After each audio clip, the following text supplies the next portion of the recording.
Segmentasi pasar itu adalah proses mengklasifikasi konsumen menjadi kelompok-kelompok dengan kebutuhan berdasarkan karakteristik tingkah laku yang berbeda. Segmentasi, pemahaman seperti itu ya. Jadi kita ini ada apa tadi, ada 12 proposal yang masuk, diantaranya pembuatan POC dan pestisida organik. Saya menyebutkan di sini ada 6 orang ya. Mungkin dari Helmi dulu. Helmi, proposal kamu apa? Layang-layang. Layang-layang. Saya kemarin ini ya. Helmi ya, layang-layang. Terus Isan? Aquaponik. Aquaponik ya. Kemudian siapa? Mahmud?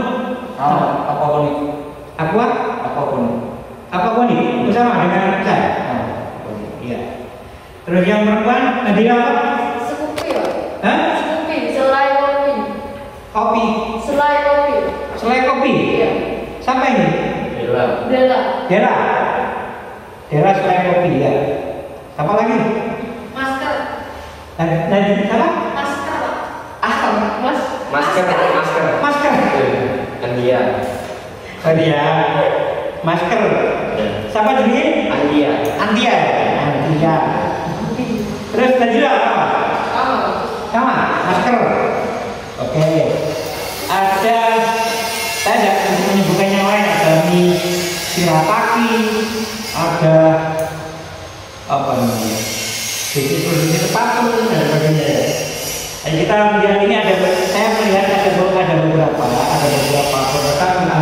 kita sekarang membuka sedikit pikiran kita untuk, bukan berarti Anda meneliti kemudian punya Anda yang diandai, tapi kita berpikir bijak.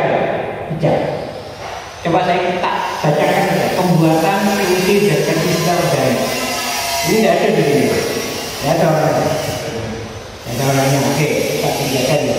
Kalau menurut Anda, ini coba saya pembuatan POC apa? Pupuk organik cair. Saya ingin dari 6 orang ini bisa tidak memberikan satu komentar tentang POC pestisida organik. Komentar tentang ini bagaimana? Prospeknya bagaimana? Bentuknya? Meskipun Anda tidak ada di ini ya, membuat ini. Kira-kira gimana? Ayo kita cepat berpikir. Ini awal dan ya. Menurut saya pembuatan POC atau dan pestisida organik itu membutuhkan waktu dan pengalaman yang banyak. Karena saya fungsi terhadap masalah yang ada di lahan itu bila diatasi dengan suatu yang organik, misalnya pupuk organik dan pestisida organik itu biasanya membutuhkan jumlah yang banyak dan waktu yang agak relatif lama. Seperti itu. Berapa kira-kira waktunya ini? Lebih lama dari pestisida anak. Lamanya berapa? Bayaan dari berapa? Tahu? 1 bulan, 2 bulan? Kalau saya Ayo, langsung sampaikan, Dela. Sepertinya lebih dari 1 bulan, 2 bulan, Pak. 1 bulan, 2 bulan. 1 bulan, 2 bulan ya. Untuk anak organik ya? Organik ya? Organik cairnya 2 bulan ya. Yang lain ini? Saya ingin tanya tentang pembuatan POC dan pestisida organik, meskipun tidak ada orangnya. Saya kira Anda tidak pernah mempraktekkan kan ya? Mungkin yang lain? Sen?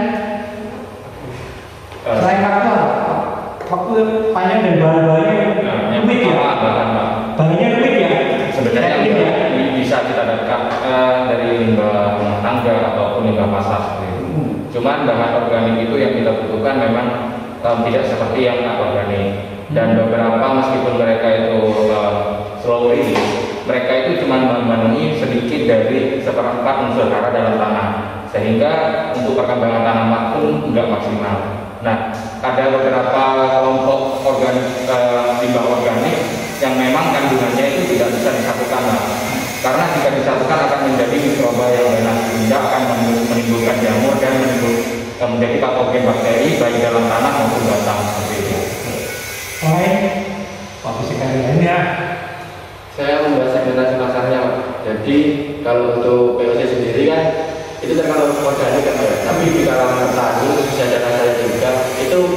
namanya organik itu masih belum terdengar oleh para petani. Apalagi kalau kita ngomong mesin petani yang biasanya menggunakan pestisida anorganik terus dibikin terus membeli organik, itu kayaknya perlu pendekatan yang lebih dan juga jangka waktu yang panjang untuk kita mempromosikan POC tersebut seperti itu. Ya. Jadi tidak, kalau begini dia tulis seperti itu, pokoknya ngomong. Anda sudah menjawab dari pertanyaan saya tentang kadang-kadang malah kita membuat satu tes hanya untuk laporan seperti itu.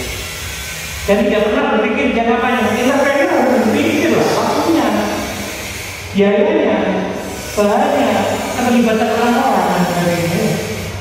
Tidak mudah itu kita membuat usaha itu, kemudian gawe itu sudah ada. Kalau datang gampang gawe, dolan itu bisa ya. Tapi kalau kita dipikir dulu, dipikirin dulu itu juga perlu waktu. Semakin lama dia berpikir, apakah semakin baik untuk menjadi entrepreneur? Belum tentu ya. Semakin dekat dia berupaya berusaha, apakah semakin baik? Jawabannya adalah bagaimana? Fakta. Jawabannya adalah scamming. Jawabannya adalah potensi pasar. Jadi banyak-banyak yang kemarin kerjaan kemarin ini potensi pasar apa? IN ya namanya kemarin. Yang di Banyuwangi juga. Ini yang satunya Pak. Satunya ya. Dan ini Saya kemarin ya. Kita lihat ini nanti hari ini sampaikan ke hari ini juga. ya. Jadi nanti hari ini lalu hari kedua hari ketiga menjadi motivasi semua ya. Kita tadi dan dua itu motivasi semua. Maksud juga gitu. Dewa, siapa sing Dewa, Amelia dan Nadia. Apa?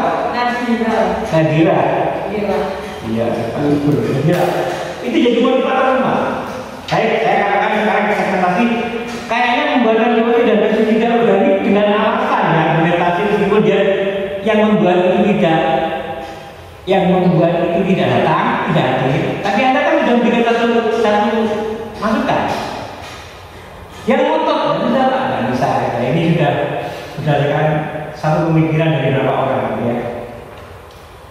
Kan dia belum pernah melakukan, saya sudah melakukan. Sama saja pengalaman itu bukan dirinya sendiri dan orang lain. Membuktikan pada orang lain bahwa pengalamannya ini akuntabilitasnya terjaga. Bukti fisiknya, responsibilitasnya dan sebagainya ya. Jadi saya kan begitu ya. Jadi kalau begitu untuk segmentasi ini mari kita bersama-sama untuk mengflorkan bahwa segmentasi praktek kali ini yang digunakan bukan pembuatan POC dan pestisida organik ya. Karena tadi muridnya ini, bahkan di dalam pendapat Iksan juga terjadi mikroba jamur. Efek ini tidak seperti pegadaian menyelesaikan masalah dengan menyelesaikan masalah tanpa masalah. Tapi justru menyelesaikan masalah dengan masalah lain gitu ya. Benar ya? Nah, ini motivasi yang pertama. Apakah itu entrepreneur menyelesaikan masalah? Dan untuk tinggal dengan menyelesaikan masalah. Bukan begitu. Nah, bukan berarti POC pestisida organik ini tidak dilakukan. Kita lakukan. Bagaimana kita menemukan hal yang baru? Tidak kamu mikroba ya, tidak akan menghasilkan mikroba atau menemukan cara-cara baru untuk membuat budaya masyarakat cepat menangkap organik karena temunya organik dan sebagainya. Ya kan gitu kan? Dari situ nanti kita bisa menemukan yang lain. Tapi ini untuk sementara waktu yang ini jangan sampai kita menggunakan idealisme ya, apa namanya kita. Ya, saya sampaikan. Oke. Sekarang cukupi selain kopi sama ada ini ya. Bella. Saya kemarin mendapatkan informasi dari iklim. Itu dia sudah mengambil jurnal. Iya. Benar ya? Lomba gitu. Lomba. Iya. Lomba itu kemudian dia menang. Belum tahu Pak, masih proses. Masih proses, dilombakan. Oke, saya dilombakan. Ayo saya ingin mendapatkan komentar-komentar dari yang lain. Kulit kopi yang saya tahu di BDP itu dijadikan pupuk. Ya. Kemudian pupuk diangkat untuk menjadi selai. Mungkin bisa omnibus ya. Karena omnibus itu karena ini kan omnibus law yang jadi masalah. Ini omnibus itu adalah omnivora. Semua bisa dimakan, semua bisa memakan. Ya. Ada yang mengatakan bahwa jam itu bisa dimakan. Bisa, kalau tidak bisa dimakan. Ya, ikan bisa dimakan. Bisa. Ini ada roti goreng bisa dimakan nggak? Bisa. Ini ada kentang bisa nggak dimakan? Makanya ada omnibus. Omnibus banyak sekali. Yang makan omnivora. Omnivora itu mana ada? Ada bukan karnivora dan bukan herbivora, tapi omnivora. Ya, kalau kita jadi jurnal, jurnal itu komponennya banyak, variabel-variabelnya banyak, parameter-parameternya banyak, scannernya banyak. Dan saya tahu sendiri, banyak orang itu yang namanya lepek, kulit kopi itu digunakan untuk pupuk. Satu, itu makanan. Ketiga, untuk kesehatan. Bukan sehat untuk dimakan, sehat untuk mengurus kulit. Ini begitu ya. Sehingga pada suatu saat ada pengusaha ya, jadi pengusaha kapal api, kopi singa, kopi yang dimasak, kopi yang namanya itu. Mereka itu berpikirnya berdagang, bukan wirausaha. Nah ini kita bedakan. Berdagang itu pokoknya resiko. Itu diserahkan pada yang lain. Ya, kulit apa namanya? Kulit kopi, ini bisa dimakan. Dibuat saya apa semua ini namanya rekayasa teknologi. Bagaimana gede habis itu bisa dimakan orang? Atau bagaimana apa ya? Yang makan bisa dimakan. Karena kesulitan ya. Nah ini menurut saya ini terlalu cepat kita berpikir, tapi idealisme kita harus dibatasi. Rasional enggak ya? Rasional enggak ya? Berapa ya? Saya ngomong sama kaki ini. Ada perkebunan yang rugi, tidak bisa menghasilkan, tidak menghasilkan.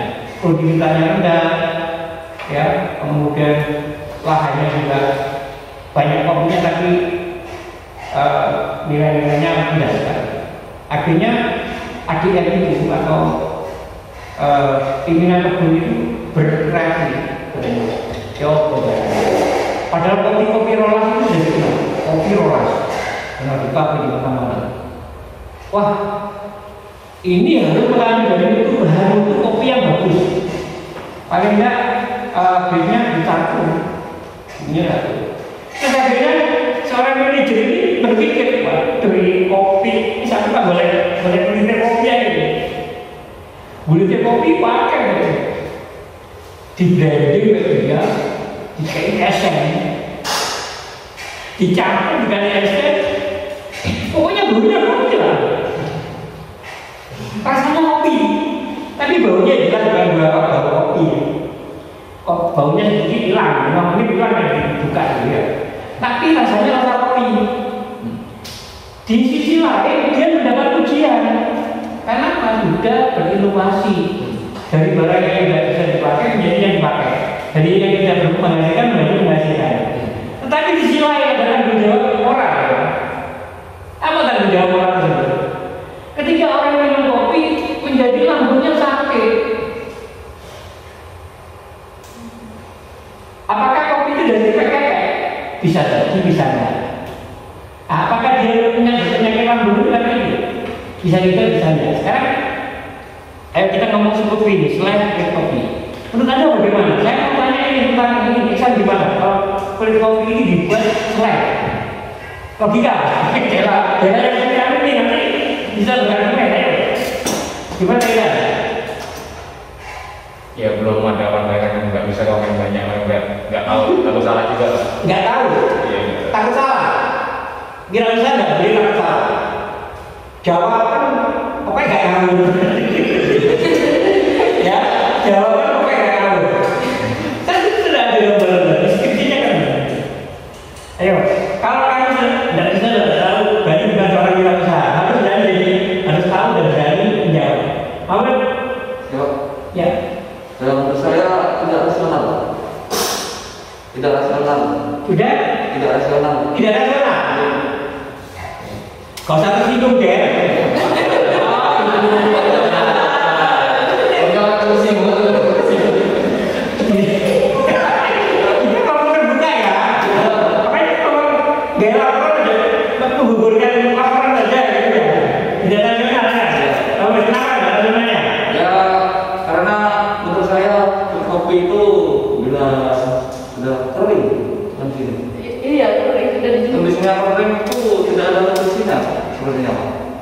dan juga meskipun ada sekarang tinggi, tapi nanti takutnya dalam pencernaan itu dapat mengganggu sistemnya. Kepek itu apa? Limbah. Ya, limbah. Iya. Sekarang ayo kita mau berdagang sama tidak besar. Pedagang itu ngomongnya pokoknya untung. Bawa limbah, pokoknya kain. Ya, dicampur-campuri. Kalau Anda lihat pabriknya kopi yang gede, yang bukan pengusaha, saya dagang itu, kepek-kepek itu diengkel supaya bawa kopi. Lain lagi ada perusahaan yang kenapa juga itu dibuat vakum kepek itu. Kan lebih bagus kepek ini dibuat vakum daripada makanan. Karena apa? Itu kan juga ada pengaruhnya menggiring kopinya dengan menggiring kepeknya. Ya, bener kan? Saya mengerti bahwa itu tidak rasional kan ya. Ya. Oke, yang lain mungkin. Ya, ini. Saya mengambil sudut pandang segmentasi lagi. Kalau menurut segmentasi pasar kemarin kan teman dari golongan atau Joy Satlan kan tanya, kita itu sebenarnya membuat produk dulu, baru kita lihat segmentasi pasar, atau kita lihat segmentasi pasar dulu, baru kita lihat produk. Kalau sementara dari yang saya dari publik tadi, itu kan dia membuat produk baru, terus melihat segmentasi pasarnya, tapi kan dia tidak melihat segmentasi pasarnya dulu, tapi kayak gimana ya, kan sulit sih kalau kita nggak melihat segmentasi pasarnya. Jadi kalau sekarang saya ini itu butuh waktu yang lama buat diterima masyarakat.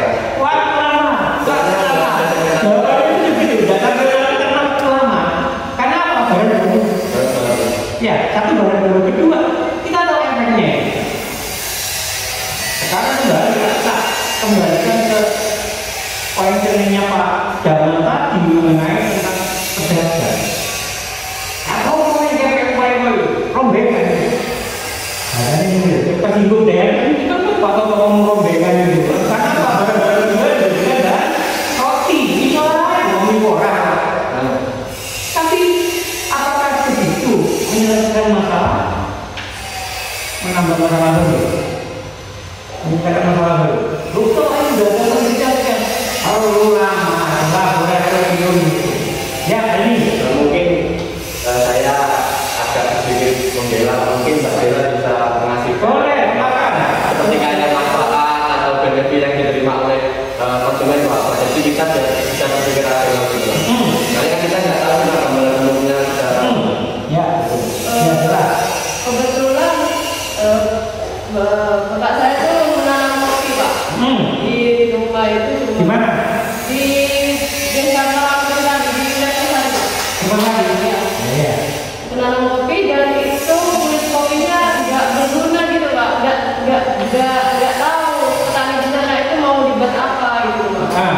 Akhirnya kelompok kita itu memikirkan gimana mau memanfaatkan kulit kopi itu Pak. Awalnya gitu.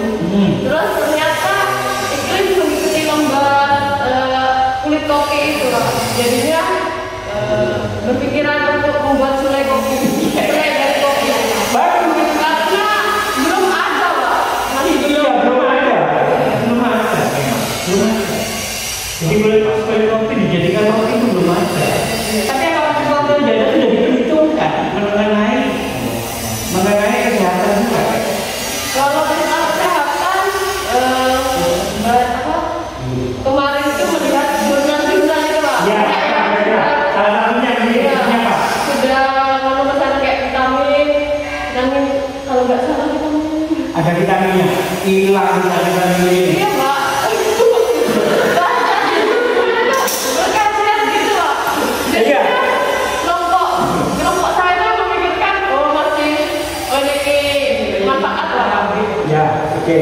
Ya, bagus sudah. Benar tuh. Motor ada vitaminnya berapa kadarnya? Sesuai nggak untuk kebutuhan Helmi ya? Kamu nggak mau bela, emang bagus bela.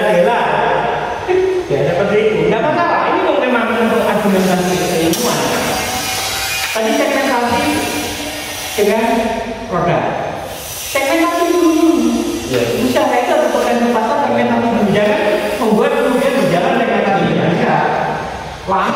kalau ini kan produknya dulu baru itu.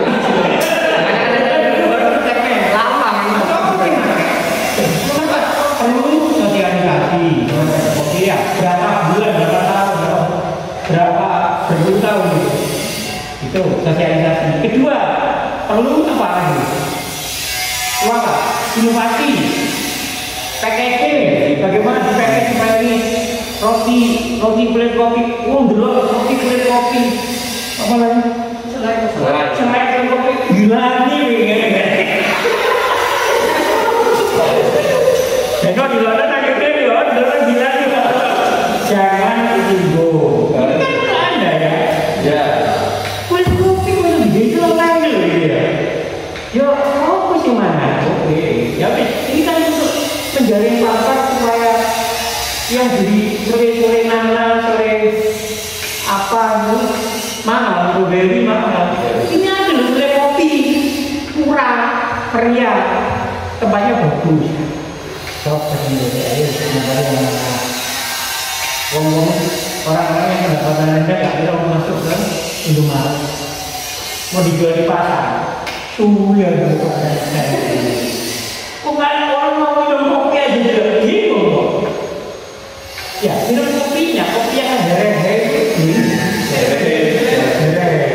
apalagi kulitnya dengan harga yang murah itu mereka tidak. Oh ya karena itu kopi boleh. Tujuan awalnya boleh. Ini bagaimana supaya masyarakat bisa minum kopi ya. Tapi lebih kayak kulitnya lah, itu kayaknya. Ada orang itu bisa membuat bagaimana kopi itu menjadi soleh jangan kulitnya. Kalau kulit orang ini digali apa? Digali apa? Jangan dicampur dengan makanan. Menurut saya, ya. Oke, sekarang Dewa, saya tanya Dewa, Anda bisa nggak menerima ini? Bisa. Nah, bisa ya. Oke, bisa menerima ini. Kemudian kira-kira ada alternatif nggak? Kulit kopi itu digunakan apa? Nanti cari di jurnal ya. Selain itu, apa jangan menjual makanan lah sebenarnya. Tujuan namanya ya, ngambil kopi aja lambungnya sih loro, kopinya hehehe, pokoknya minum kopi gitu ya. Ini pak bukan minuman tapi makanan pas selai, podo aja. Ya, oke. Kalau begitu tapi Scoopy ini tidak bisa dipisah, belum bisa disegmen, tapi tidak boleh Anda patah semangat, tetap juga ya. Ya saya memangnya berangkat banyak enak. Gak apa-apa nanti kita ketemu di mana gitu di informal ya. Ya aku belum ada ini semangat kabeh. Saya itu kemudian budidaya ikan lele dan penanaman sawi dengan aquaponik. Ini yang mau diangkat ya. Teh apa ini? Enggak salah. Teh? Ikan. Gimana Pak?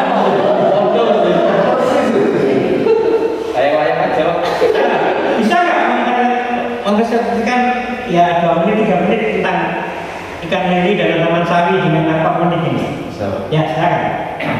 Baik, kenapa saya mengangkat sistem aquaponik ini Pak?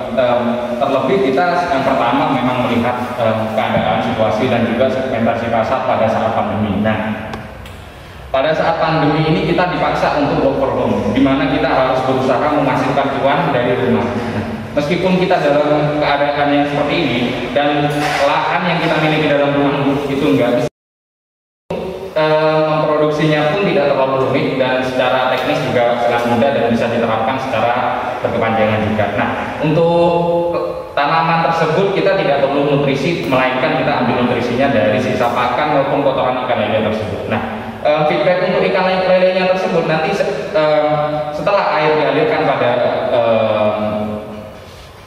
media tanam dari sayur tersebut akan menyerap amoniak maupun nutrisi lain yang ada di dalam air, sehingga air yang dikembalikan pada sistem penampungan akan menjadi bersih dan itu akan menguntungkan bagi ikan lelenya tersebut. Nah, di sini juga kita bisa memanen tersebut secara berkeuntungan ganda.